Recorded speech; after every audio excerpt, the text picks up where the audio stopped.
Hello, welcome to Nighthawk's Sci-Fi and Fantasy Gaming and Tech. Today, we are in Star Trek Online. Star Trek Day was celebrated over the past weekend from the date of this recording. For this celebration, the devs put ship museums for everyone to enjoy at two locations in-game. Those two locations are Earth Space Dock and Deep Space Nine. For the purpose of this video, we will limit the ships we will visit today to only the original timeline ships that carried the name Enterprise. Unfortunately, the 1701 refit, A, B, and C are not represented here. Who knows? Maybe we'll get them next year. Fingers crossed.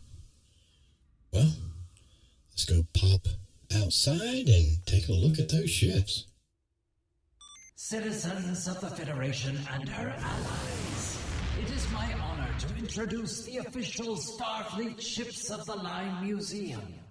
This undertaking, made possible by the help of so many of you, is to educate the galaxy at large about the history of some of the greatest ships to serve in Starfleet, and allow you to look at full-size replicas of the ships, lovingly recreated and restored.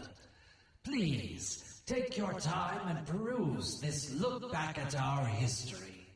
I know that I, myself, have already spent several days staring in wonder at these pieces of the past, preserved and revived for this day. After one standard Earth Day, the exhibit will move to several museums and galleries around the galaxy, but it will be visible once a year above Earth Space Dock and Deep Space Nine on this most important date. All right, let's pop over to the NX-01 and start the tour. We'll find a way through this. But I won't leave anyone behind. Not if I can help it. I can't try to save humanity without holding on to what makes me human. In 2151, before the Federation had even been formed, the first starship to bear the name Enterprise was launched.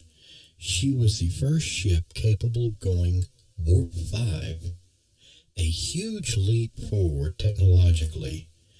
This experimental new ship was meant to be on a test run until an encounter with a Klingon changed everything. Under the command of Jonathan Archer, she served with distinction until 2161, when she was retired with full honors.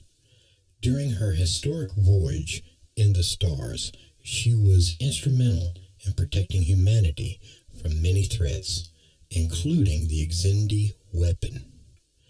Notable crew members: Jonathan Archer, DePaul, Charles Tucker III, Malcolm Reed, Travis Mayweather, Hoshi Sato, and Phlox. Star Trek Enterprise aired from September 26, 2001 to May 13, 2005, at 97 episodes.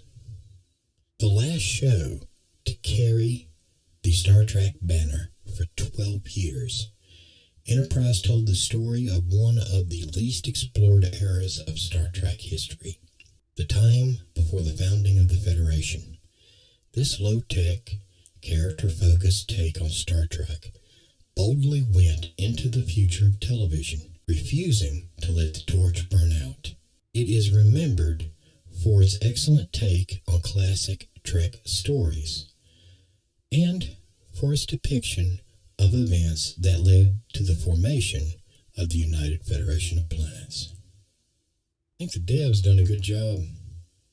Even got the light reflections matching that of the series when it was on the air. Alright, next stop, the famed Enterprise 1701.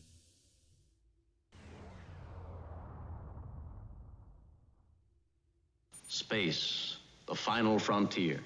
The most celebrated starship of her time, the Constitution-class Enterprise, had over 40 years in service to Starfleet. Most of that time included her celebrated 5-year mission from 2265 to 2270, was under the command of James T. Kirk. Besides her initial mission goals of seeking out new life and new civilizations, the Enterprise assisted many in need throughout the galaxy and defended the Federation from threats such as Connulian Soon. In her final flight, she was commandeered from Starfleet by her most famous captain and crew, before being destroyed over the Genesis planet. Notable crew members: James T. Kirk, Spock, Leonard McCoy, Montgomery Scott, Hikaru Sulu, Natoya Ahura, Pavel Chekhov. Star Trek aired from September 8th, 1966 to June 3rd, 1969. 79 episodes. Without the original series, none of us would be here today. The iconic show aired for just 3 seasons in the late 1960s, having been saved from cancellation several times by fan campaigns.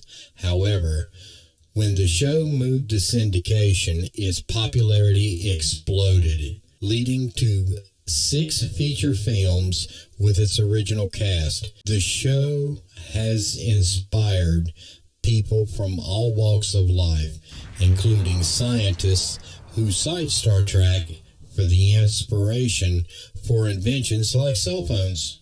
All right. They've done an amazing job on this ship, recreating it in game.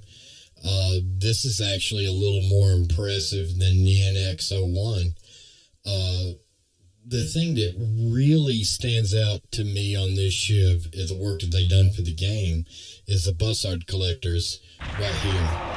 Take notice of these little lights, how they flash, and then the patterns of how they move.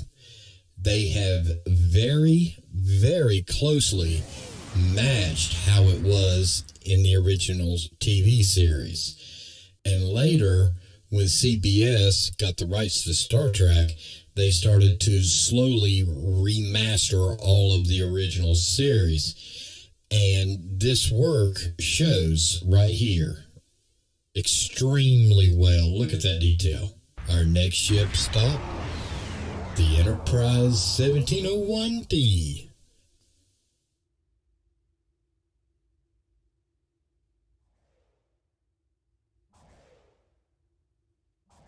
Let's make sure history never forgets the name. Enterprise. The fifth ship to bear both the Enterprise name and her iconic 1701 registry, the Enterprise D is an iconic piece of Federation history. Led by the principles of Captain Jean-Luc Picard, this legendary vessel ventured into the galaxy much changed since the original NCC 1701 had gone on her 5-year mission. During her time among the stars, the Enterprise D was present in part of many major historical events, including the first encounters with both the Q Continuum and the Borg. Without the dedication of her brave crew, many more lives would likely have been lost in these incidents. Notable crew members: Jean-Luc Picard, William Riker, Beverly Crusher, Worf, Data, Geordi LaForge, Diana Troy, Wesley Crusher, Catherine Pulowski, Tasha Yar. Star Trek The Next Generation aired from September 28, 1987 to May 23, 1994, 176 episodes. If the original series is the point from which all Star Trek originates, The Next Generation was the franchise's first great test. While the movies with the cast of the original series were popular in cinemas, the idea of creating a sequel to a show with all new characters was a bold one that could have fallen flat on its face. Thankfully, Gene Roddenberry chose an excellent cast and an amazing group of writers to carry on his legacy. Because of the success of TNG, Star Trek lives on.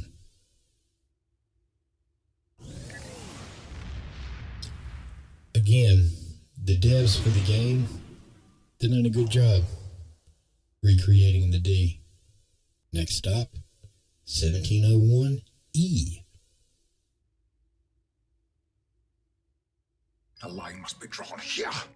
This far, no farther. After the destruction of the Enterprise D in 2371, this Sovereign-class vessel was rechristened in her honor and launched as the Enterprise E. The crew of the previous Enterprise was transferred over, mostly intact, and continued to serve under the command of Jean-Luc Picard. Sleeker, and arguably more powerful than her predecessor, the Enterprise E served with distinction in several major Starfleet crises, including the Borg invasion of Earth's past, the conflict with the Sona, and the battle with the Romulan Shinzon. Notable crew members: Captain Jean-Luc Picard, William Riker, Beverly Crusher, Worf, Data, Geordi LaForge, Diana Troy. Star Trek First Contact, Star Trek Insurrection, Star Trek Nemesis. The crew of Star Trek The Next Generation became the second Starfleet crew to receive their own series of movies, beginning with Star Trek Generations in 1994. The Enterprise E is the first ship in Trek to replace her predecessor with a completely new class. The TNG movies are a legacy of the impact Picard and his crew had on pop culture. They brought the same level of work that they've done on all the other ships to this one. And I love how the engine busser collectors here has the swirling red in it, just like the movies. And the light on the bottom, the reflections. Love it. Now, this concludes the original timeline ships. But because of all the hard work the devs put in, I'm going to throw in a bonus ship. Let's go take a look at it now.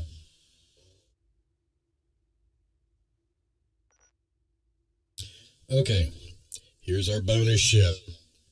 NCC 1701F.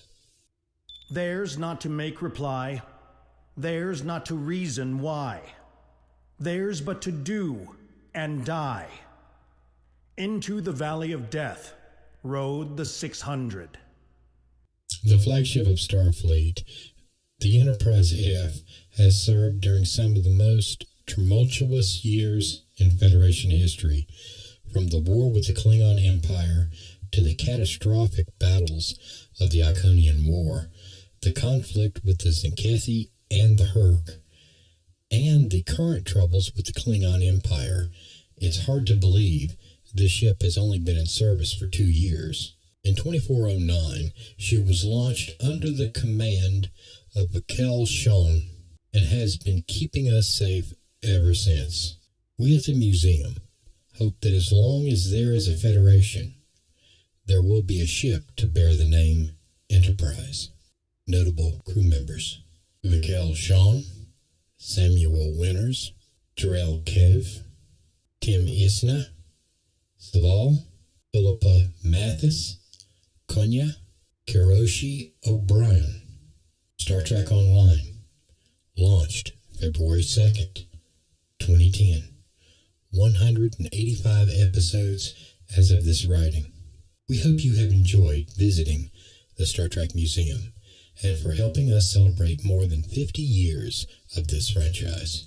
We live in one of the greatest eras of Trek, with more shows, comics, novels, and video games coming every day, and it has been an honor to keep that fire burning in Star Trek Online.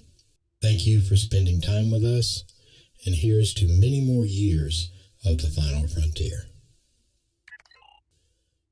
All right, let's wrap up. Okay, that concludes the video and our walk down memory lane in Star Trek Online Ship Museum. Hope you have a great weekend and be seeing you in the next video very soon. Have a good one.